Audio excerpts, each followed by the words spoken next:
நின்னுட்டு இருக்கீங்க? உட்காருங்க. அண்ணா வந்துருவாரு, அதான் பாக்குறேன். சுயேட்சை வேட்பாளர் நாகராஜ சோழன் தன்னை எதிர்த்து போட்டியிட்ட வேட்பாளர் அரங்கநாதனை விட 8000 வாக்குகள் அதிகம் பெற்று முன்னணியில் இருக்கிறார்.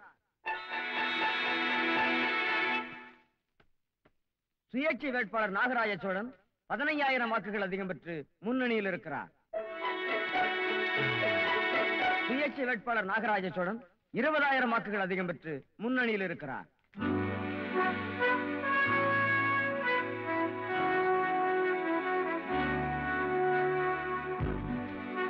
உங்ககிட்ட தான் பேசிட்டு இருக்க.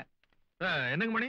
மணி என்னப்பா பேர் சொல்லி கூப்பிடுற? அப்புறம் மணிதான் உங்க பேரு. சுயேட்சை அமாவாசை கால் படுது. முட்டுதுங்களா? அத்தனை நடம் இருக்கிறதுல கொஞ்சம் தள்ளி 1000 வாக்குகள் அதிகம் பெற்று வெற்றி பெற்றிருக்கிறார்.